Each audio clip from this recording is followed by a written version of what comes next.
Welcome to स्टडीनेटिक। मैं हूं पूजा मेहता और यहाँ पर आज हम पढ़ रहे हैं क्लास 11 की बिजनेस स्टडीज़, जिसमें हम चैप्टर 3 को स्टार्ट करने वाले हैं।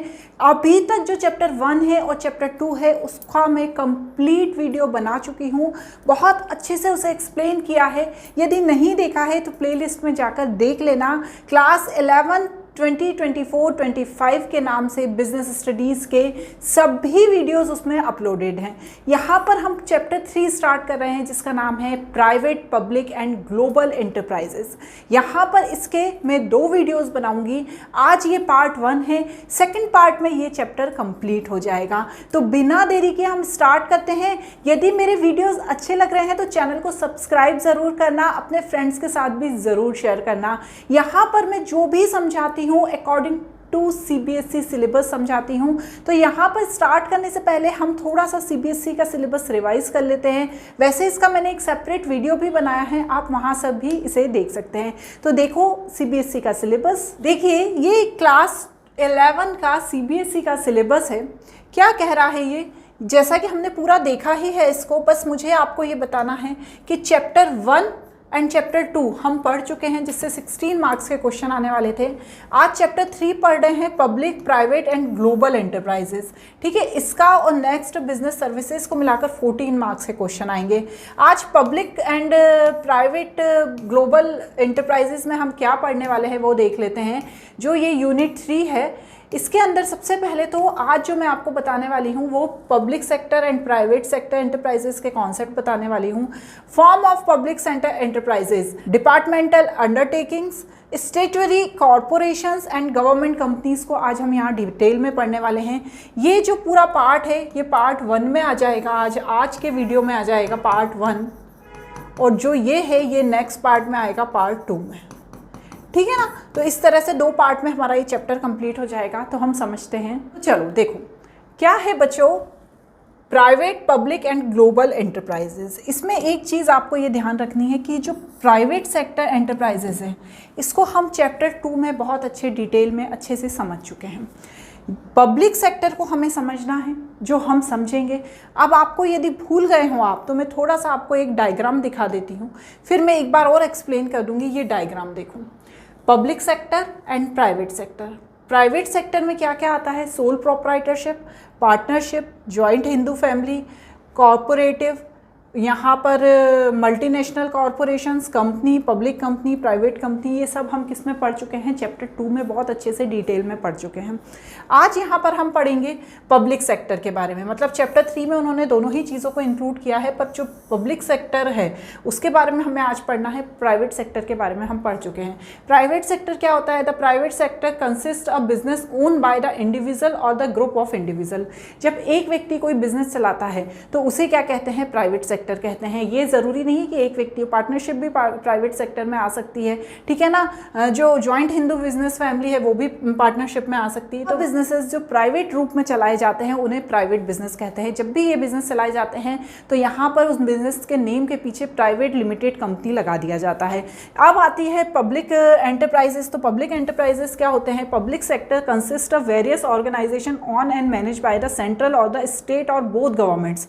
हमारी जो सरकार है वो जब किसी बिजनेस को हैंडल करती है, किसी ऑर्गेनाइजेशन को हैंडल करती है, वो ऑर्गेनाइजेशन क्या कहलाने लगती है, पब्लिक सेक्टर ऑर्गेनाइजेशन कहलाने लगती हैं। यही चीज़ यहाँ पर लिखी गई है कि वो सेंट्रल गवर्नमेंट भी हो सकती है, स्टेट गवर्नमेंट भी हो सकती है, या दोनों ही हो सकती है।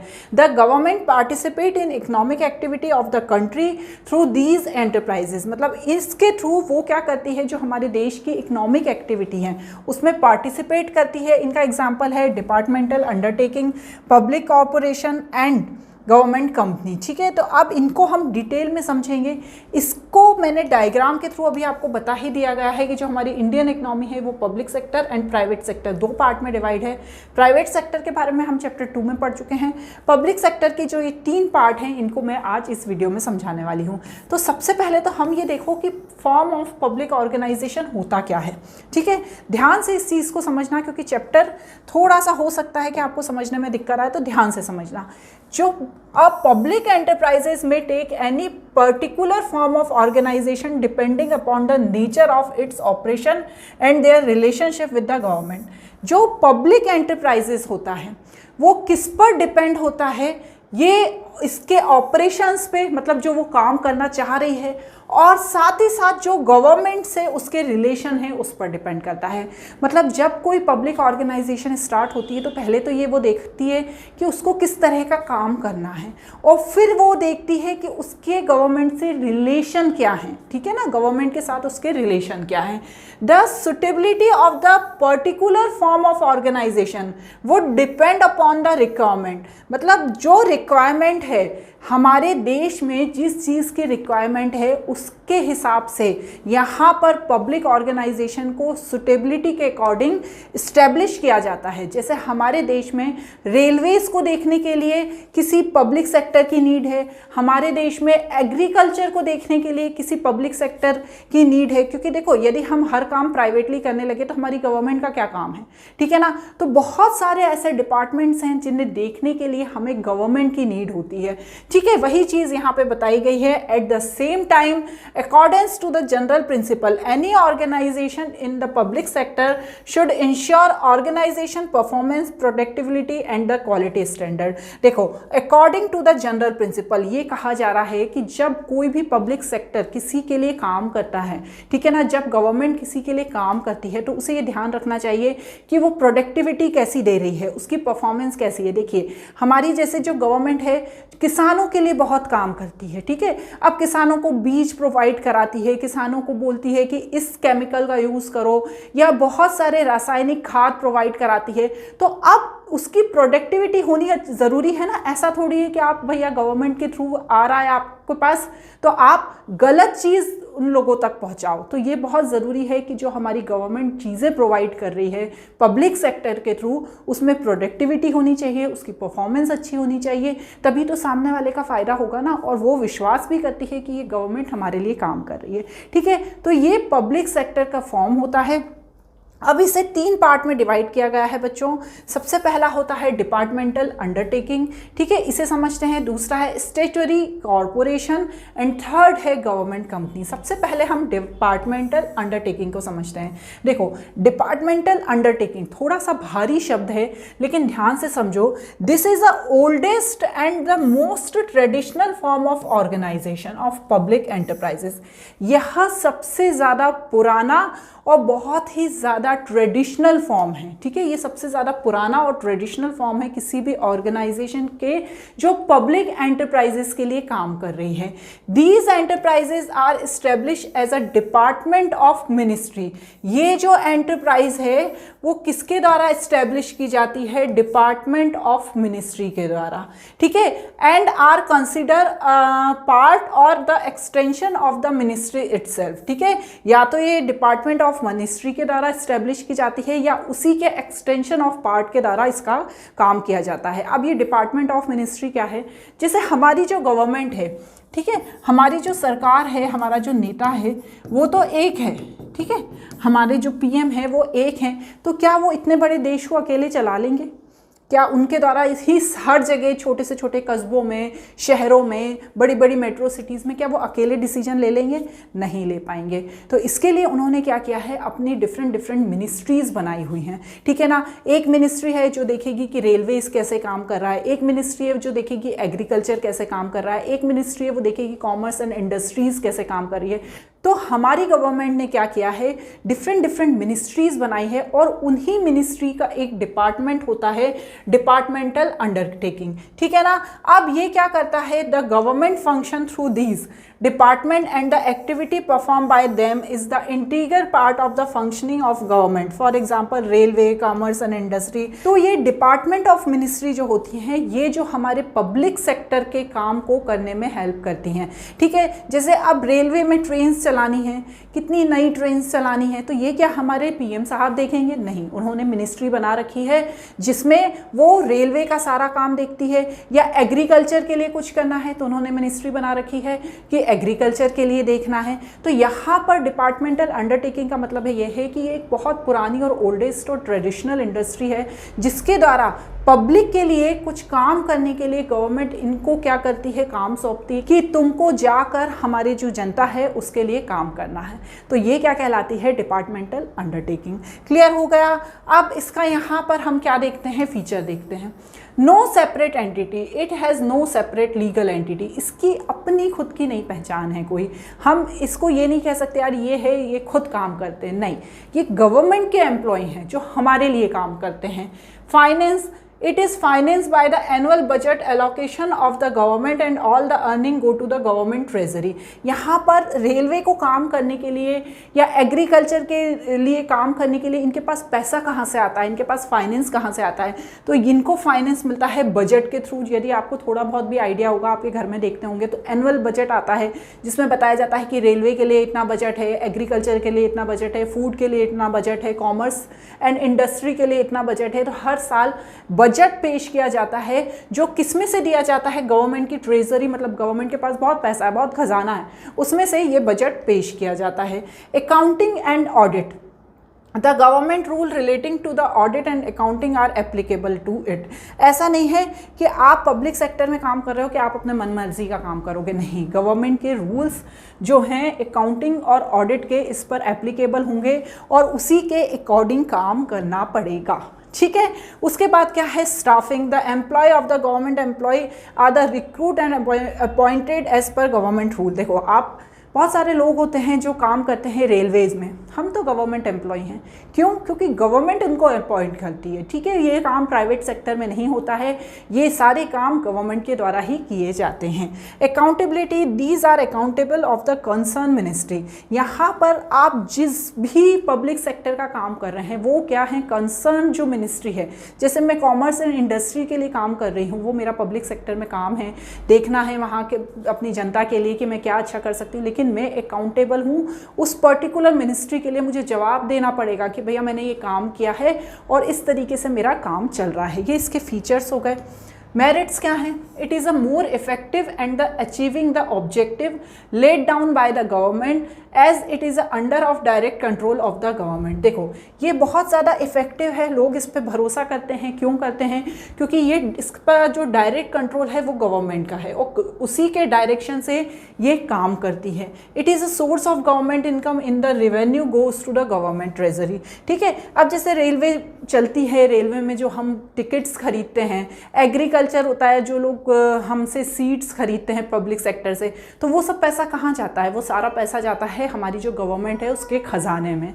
ठीक है, it is accountable of the parliament for the all action which ensure the proper utilisation of fund. आपको जितना बजट दिया जा रहा है, आपको जितना पैसा दिया जा रहा है, आप उसके लिए अकाउंटेबल हो उस पर्टिकुलर मिनिस्ट्री के लिए कि भैया आपको हमने इतना पैसा दिया था, आपने उसका क्या यूज़ किया, आपको पूरा उसका यूज़ को बता के उनको जवाब देना पड़ता है। तो ये यहाँ पर बात कही गई। It is a suitable for the activities where secrecy and strict control is the required like defence protection.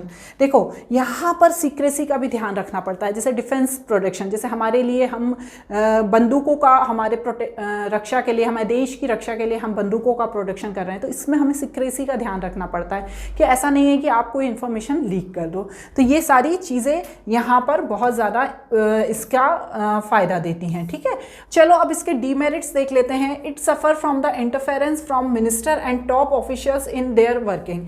यहाँ पर क्या होता है ना, बहुत ज़्यादा इंटरफेरेंस होता है। क्यों, क्योंकि भैया पब्लिक सेक्टर का काम है, तो यहाँ के जो टॉप ऑफिशियल्स हैं वो उस काम पर वॉच रखते हैं कि काम सही तरीके से हो रहा है कि नहीं। It lacks flexibility which is essential for smooth operation of business. यहाँ पर फ्लेक्सिबिलिटी नहीं होती, जो एक बार ऑर्डर पास हो गया हाई लेवल से उसी के अकॉर्डिंग चलना पड़ता है, यहाँ पर फ्लेक्सिबिलिटी का कोई रोल नहीं है।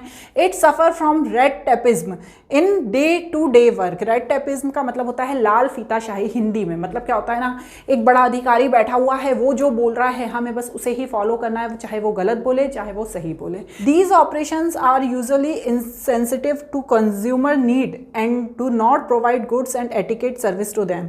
कभी कभी क्या होता है ना, हम बहुत सारी पब्लिक सेक्टर की चीज़ें खरीदने चाहते हैं, लेकिन हम वहाँ जाके अपने आप को ठगा हुआ महसूस करते हैं। हमें ये लगता है कि नहीं, हमें प्रॉपर चीज़ प्रोवाइड नहीं हुई है, हमें अच्छी चीज़ प्रोवाइड नहीं हुई है।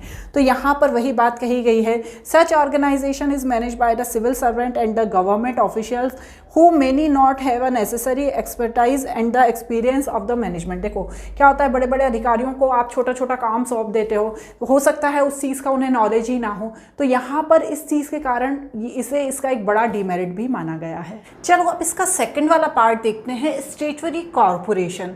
क्या होता है ये statutory corporation? Are the public enterprises brought into the existence by a special act of the parliament. देखो यहाँ पर ये जो स्टैट्यूटरी कॉर्पोरेशन होता है, यहाँ पर एक स्पेशल एक्ट लागू होता है पार्लियामेंट में, जिसके थ्रू स्टैट्यूटरी कॉर्पोरेशन लागू होता है। The act define it's power and functions, rule and regulation governing it's employees and it's relationship of the government department.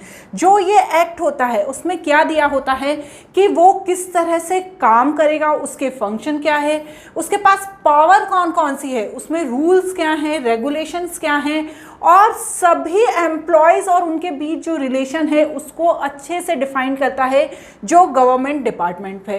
क्या डिफाइन करता है? ये जो स्पेशल एक्ट लागू होता है जो पार्लियामेंट में होता है, ठीक है ना। अब ये कैसे लागू होता है? देखो बच्चों, क्या होता है, हमारे देश में लोकसभा एंड राज्यसभा होती है। कोई भी बिल को जब पास कराना होता है तो उस बिल को यहाँ पर पेश करना पड़ता है, और जब वो बिल पास हो जाता है तो वो जो बिल पास होता है उसमें सभी पावर्स, रूल्स, रेगुलेशन लिखे जाते हैं जो पर्टिकुलर जिस एरिया के लिए या जिस चीज़ के लिए वो एक्ट या वो जो बिल पास हुआ है उसे लागू किया जाता है, ठीक है। वही बात बताई गई है, this is a corporate body created by the legislature with the defined power and function and it financially independent with a clear control over the specified area or a particular type of the commercial activity। तो देखो हमारी जो legislature होती है वहाँ पर इसका पूरा प्रॉपर तरीके से इसे डिफाइन किया जाता है कि भैया ये किस तरीके की पावर इस पर्टिकुलर एरिया में प्रोवाइड की जाएगी, किस तरीके से वो लोग काम करेंगे, किस तरीके से कंट्रोल होगा, ये सारी कमर्शियल जो एक्टिविटीज़ होगी वो सब उस एक्ट में दी होती है। देखो इसके फीचर्स बताए हैं, क्या बोल रहे हैं, it is established under the special act which define the object, power and function. ये एक स्पेशल एक्ट के अंडर डिफाइंड होता है जिसमें इसके सारे ऑब्जेक्ट लिखे होते हैं, पावर लिखे होते हैं, फंक्शन होते हैं, ठीक है। ये एक सेपरेट लीगल एंटिटी है, ठीक है। पहले वाला क्या था, डिपार्टमेंटल अंडरटेकिंग, ये गवर्नमेंट के थ्रू काम करता था, लेकिन यहाँ ऐसा नहीं है, ये एक सेपरेट लीगल एंटिटी है। Its management is vested to a board of directed appointed और द नॉमिनेटेड बाय गवर्नमेंट। यहाँ पर जो काम करता है ना, वो कौन काम करते हैं, बोर्ड ऑफ डायरेक्टर्स काम करते हैं जो गवर्नमेंट द्वारा अपॉइंटेड किए जाते हैं। It has its own staff recruited and appointed as per the provision और एक्ट। यहाँ पर इनका खुद का अपना स्टाफ होता है जो इनके द्वारा अपॉइंट किया जाता है।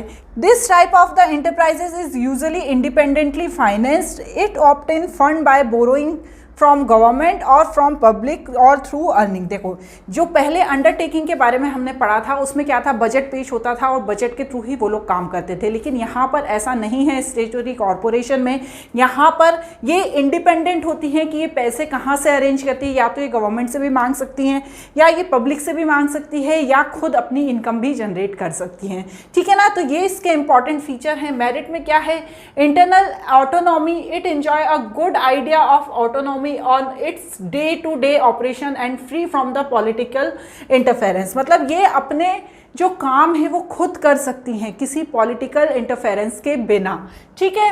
क्विक डिसीजन, यहाँ पर इनके लिए डिसीजन यदि बार बार इंटरफेरेंस नहीं होगा तो डिसीजन लेना भी आसान होगा। पार्लियामेंट्री कंट्रोल, यहाँ पर जो इनका कंट्रोल होता है ना वो पार्लियामेंट के पास होता है, ताकि इन्हें पता रहे कि भैया जो पब्लिक से इन्होंने मनी ली है, ठीक है ना, उसका प्रॉपर यूज़ कर रहे हैं या नहीं कर रहे हैं। इफ़िशिएंट मैनेजमेंट, इनका मैनेजमेंट भी इफ़िशिएंट होता है, ठीक है। उसके बाद है इनके demerits. In reality there is not much operational flexibility, it suffer from the political interference. ये रियलिटी बल्कि ये कहती है अकॉर्डिंग टू इट्स डीमेरिट्स कि ये फ्लेक्सिबल नहीं है और साथ ही साथ इसमें पॉलिटिकल इंटरफेरेंस होता है। Usually they enjoy monopoly in their field and do not have profit motive due to which their working turn out the inefficient. देखो इनको क्या है, मोनोपोली होती है, इनके जो ये काम है स्टैट्यूटरी कॉर्पोरेशन से उसमें मोनोपोली होती है। यहाँ पर इनको प्रॉफिट से कोई मतलब नहीं है, क्यों, क्योंकि इनको तो बस सैलरी मिल रही है, सैलरी के भरोसे काम करना है। थर्ड पॉइंट ये कह रहा है कि यहाँ पर करप्शन होने के भी बहुत ज़्यादा चांसेस होते हैं। क्यों होते हैं, हैं, क्योंकि क्या होता है ना, जो फंड प्रोवाइड हो रहा है उसका कोई हिसाब किताब तो है नहीं, ये पब्लिक से भी रेज कर रहे हैं, ये अपने गवर्नमेंट से भी ले रहे हैं, किसी और तरीके से भी इनके पास पैसा आ रहा है, तो यहाँ पर करप्शन का बहुत बड़ा रोल हो जाता है, ठीक है ना। अब यहाँ पर थर्ड है गवर्नमेंट कंपनी। ये गवर्नमेंट कंपनी वो कंपनी होती है according to the section 245 the companies act 2013, ठीक है। 2013 में एक कंपनी एक्ट का एक्सटेंशन हुआ था। जो पुराना कंपनी एक्ट था वो था 1956, इसका एक्सटेंशन 2013 में हुआ था। इसके अनुसार गवर्नमेंट कंपनी वो कंपनी है जिसमें गवर्नमेंट के 51 मतलब जो उसके शेयर हैं, कंपनी के शेयर हैं 51% शेयर गवर्नमेंट के पास होना चाहिए, चाहे वो सेंट्रल गवर्नमेंट हो, स्टेट गवर्नमेंट हो या इन दोनों में से और ज़्यादा हो। यहाँ पर एग्जाम्पल दिए हैं state trading corporation of India, Hindustan corporative limited, ये सब क्या हो जाएंगी, गवर्नमेंट कंपनी हो जाएगी। ऐसी कंपनी, आप ये ध्यान रखो, ऐसी कंपनी जिसके 51% से ज़्यादा शेयर स्टेट, सेंट्रल या दोनों के पास हो, वो कंपनी क्या कहलाती है, गवर्नमेंट कंपनी कहलाती है, ठीक है ना। ये उन्हीं के एग्जाम्पल हैं।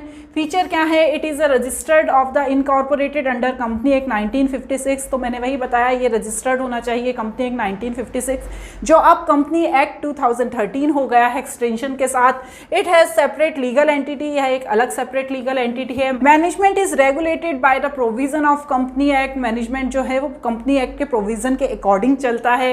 यहाँ पर जो गवर्नमेंट कंपनी में काम करने वाले एम्प्लॉय हैं उन्हें memorandum and article of association को मानना होता है, जिसमें सारे रूल्स लिखे होते हैं गवर्नमेंट कंपनी के, ठीक है ना। वही फीचर्स में बताया गया है। नेक्स्ट क्या बोल रहे हैं, the government company obtain the fund from the government share holder and the other private share holding. यहाँ पर जो होती है गवर्नमेंट कंपनी मार्केट में जो पब्लिक होती है उससे फंड रेज करती है। इसके मेरिट्स क्या है, it is a separate legal entity, ये एक सेपरेट लीगल एंटिटी है। The company providing goods and services for the reasonable price, यहाँ पर क्या है, जो गुड्स और सर्विसेज हैं वो बहुत रीजनेबल प्राइस में प्रोवाइड हो जाती हैं। The government company can be establish of the fulfilling of the requirement of Indian company act, यदि आपने इंडियन कंपनी एक्ट की जो रिक्वायरमेंट है उसको फुलफिल कर दिया तो आप भी एक गवर्नमेंट कंपनी खोल सकते हो। It enjoys the autonomy of all management decision and take action according to the business prudence, यहाँ पर जो डिसीजन लिए जाते हैं हाई लेवल द्वारा उसको ये एंजॉय करती है। अब इसके सबसे इंपॉर्टेंट है, हर चीज़ के डिमेरिट भी होते हैं। यहाँ पर ये कह रहे हैं कि जो गवर्नमेंट के हाथों में ही sole shareholder, management and administration होता है, जो सभी गवर्नमेंट के अकॉर्डिंग ही काम करता है, उसके खिलाफ नहीं जा सकता। ये सिर्फ अपने आप को एक गवर्नमेंट कंपनी बताना चाहती है, उसके अलावा ये कुछ नहीं करती है, इनका ऐसा कहना है, ये इसका एक डिमेरिट है। Since the government is the only share holder is the sum of the companies, the provision of the company act does not have much relevance. यहाँ पर कभी कभी कंपनी का जो सोल शेयर होल्डर है वो खुद ही गवर्नमेंट ही होती है, जो रिलेवेंस नहीं लगता है। और इसका जो लास्ट डिमेरिट है वो ये कहता है कि ये डायरेक्ट पार्लियामेंट को क्या है, आंसरेबल नहीं होती है। तो कभी कभी क्या होता है ना, यहाँ पर जो बात कही गई है कि कॉन्स्टिट्यूशनल रिस्पॉन्सिबिलिटी ख़त्म हो जाती है, क्योंकि उनको पार्लियामेंट को क्या होता है ना, डायरेक्ट आंसर नहीं करना पड़ता है। तो ये भी इसका एक डिमेरिट बताया गया है। तो आज इस पार्ट में हमने फॉर्म ऑफ पब्लिक सेक्टर पढ़ लिए हैं। नेक्स्ट पार्ट के लिए तैयार रहिए।